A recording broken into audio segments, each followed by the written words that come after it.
আসসালামু আলাইকুম, সবাই কেমন আছেন? আমি আলহামদুলিল্লাহ ভালোই আছি। আজকে আমি আপনাদের সাথে শেয়ার করব যে আমি আজকে কি রান্না করলাম।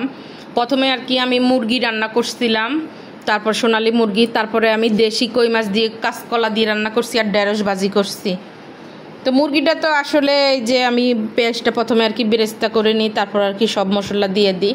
তো মুরগিটা আমি আলু দিয়ে রান্না করছি। আর একটা জিনিস দেখেন, এখানে যে কতগুলি পাও দিছি। এই পাও কেন দিছি জানেন? আমার মাম্মার জন্য। আমার মাম্মা পাও অনেক পছন্দ করে, ওর জন্য আমি পাওগুলি নিয়ে আসি যখন মুরগি আনি তারপরে খালারে দিয়ে রোজার সময় বাসায় রাখছি। তো মাম্মা তো কালকে চলে যাবে, এই পাও খাওয়ার মানুষ তো আর নাই, ছেলে খায় দুই একটা। তারপরে এই মুরগির সাথে পাওগুলি দিয়ে দিছি, দিয়ে আলু দিয়ে রান্না করছি, ওরা আলু পছন্দ করে। তারপরে এই মুরগির মধ্যে আমি টমেটো দিছি। মুরগির মধ্যে কিন্তু টমেটো দিলে খুবই মজা লাগে কিন্তু মুরগি খাইতে।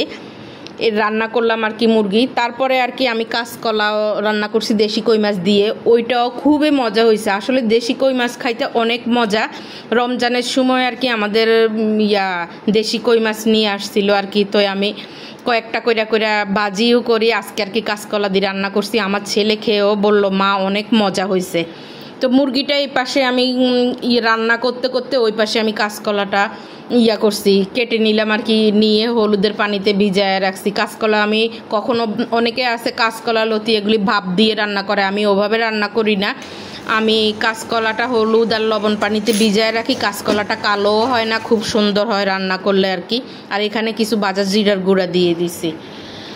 তারপরে কালকে আমার মাম্মা চলে যাবে এই জন্য অনেক মন খারাপ। মাম্মাকে আমি দিয়ে আসবো, ওর হোস্টেল চেঞ্জ করবে, মানে ও 4 তলা থেকে 3 তলায় নামবে। তারপর আমার যায় ওর জিনিসগুলি সুন্দর করে গোছায়া দিয়ে এসে চলে আসতে হবে পরে কালকে ওর সাথে যাব। তো বাসায় রান্না টান্না করে দিয়ে যাব। আমার ছেলের আবার পরশুদিন ভার্সিটি খোলা, ছেলে আবার পরশুদিন, আজকে থেকেই খোলা হয়েছে অনলাইন ক্লাস আজকে কালকে। তো পরশুদিন ও ইয়াতে যাবে, ক্লাসে যাবে তারপর আমি ফ্রিজে রান্না করে দিয়ে যাব। কালকে তো ভাত রান্না করে রাইখা যাব, আর তরকারি তো আজকেও কিছু রাইখা দিচ্ছি, কালকেও আবার রান্না করে রেখে দিব। আবার মেয়ের সাথে যে যাব তখনও নিয়ে যাব খাবারটা। এই কাঁচকলাটা কিন্তু দেশি কই মাছ দিয়ে খুবই মজা হয়েছে আমার কাছে খাইতে তারপরে আমি এই যে মশলাপত্র সব কিছু কষায়া এই কাঁচকলাটা দিয়ে দিলাম, দিয়ে তারপরে যে কষায়াটা রান্না করলাম এই যে দেখেন তো কাঁচকলাটা কিন্তু একটু কালো হয়েছে, কালো হয়নি, হলুদের পানিতে দিছি। তারপরে এই যে কই মাছটা দিলাম আর টমেটো দিয়ে দিলাম, দিয়ে আমি ঢেকে দিলাম। ঢেকে যখন তরকারিটা হয়ে গেছে একটু কাঁচামরিচ দিয়ে দিলাম। তারপর আমি বাগার দিছি কাঁচকলায় কিন্তু আমি সবসময় বাগার দিই, কারণ খেতে তখন অনেক ভালো লাগে। ডাকনাটা একদমই হলুদের মতো হয়ে গেছে ডাকনাটা দেখালাম কেন, আমি আসলে তরকারির ডাকনার সাথে সাথে ধুয়ে ফেলি, এজন্য ডাকনাটা আর বেশি হলুদ হয় না। এই যে এটা যদি আপনি তাজা তাজা সাথে সাথে ধুয়ে ফেলেন তাহলে কিন্তু ডাকনা কখনো আর হলুদ কাশটার দাগ পড়ে না। তারপর এই যে তরকারিটা দেখতেই পাচ্ছেন আমার হয়ে গেছে। আমি এখানে কিছু ধনিয়া পাতা দিয়ে নিব। ধনিয়া পাতাগুলিও খুব সুন্দর তাজা ধনিয়া পাতা, ছেলের নিচে পাঠিয়ে দিছি, ছেলে নিয়ে আসছে।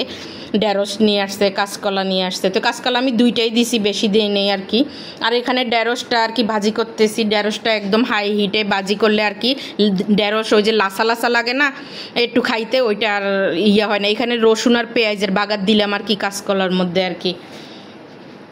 তারপর এই যে প্রতিদিনের রান্নাটা শেয়ার করি আপনাদের সাথে, বড় ভিডিওতে দেওয়া লাগে। তো প্রতিদিন ওভাবে আলাদা করে রেসিপি আর অত তো করা হয় না। তো দৈনন্দিন সকালের যা করি তাও আসলে ভিডিও করা যায়, কিন্তু ভিডিও তো অনেক বড় হয়ে যায়, বড় ভিডিও কেউ দেখতে চায় না, সেজন্য সীমিত। এই ভিডিও প্রায় 16-17 মিনিট হয়েছে। আমি এটাকে টেনে টেনে একদম ফাস্ট করে দিছি, মানে খুব দ্রুত করে 5 মিনিটে নিয়ে চলে আসছি। তারপরে এখানে ঢেঁড়সটা হাই হিটে ভাজি করব, তাইলে ঢেঁড়সটা কিন্তু আর লাসা লাসা ওই যে একটু আঠালো আঠালো হয় না, পিছলা পিছলা পিছলা পিছলা থাকে না। প্রথমে আপনি হাই হিটে মানে ঢেঁড়সটা ভাজি করবেন, তারপরে চুলাটা একটু কমাই দিলে দেখবেন ঢেঁড়সটা খুব সুন্দর ভাজি হয়ে গেছে। তো আমার ভিডিওটা কেমন লাগলো, সবাই ভালো থাকবেন, সুস্থ থাকবেন। আর আসলে আপনাদের সাথে একটা কথা শেয়ার করি আর কি, সবাই আসলে খুব বলে যে ইনকাম কমাই দিছে, ইনকাম কমায়া দিছে। আসলে কমায়া দিছে ঠিক আছে, অনেকে বলে বন্ধও করে দিছে, আসলে বন্ধ করে নেই ফেসবুক। আমি আসলে পঞ্চম অ্যামাউন্টও পাবো, যাক আলহামদুলিল্লাহ, কিন্তু আগের চাইতে আর কি কম পাবো। তারপরও আমি তো ভাবছি আমি পাবোই না, আমি রমজানে কাজই করতে পারিনি। তারপরও যেইটুক পাবো আলহামদুলিল্লাহ আমার নিজের হাত খরচ হয়ে যাবে। আল্লাহর কাছে শুকরিয়া যে এইটুকু পাবো, নিজে রান্না করে নিজে খাই, এটা দেখাই, আবার ফেসবুকে টাকা নিই। সবাই ভালো থাকবেন, সুস্থ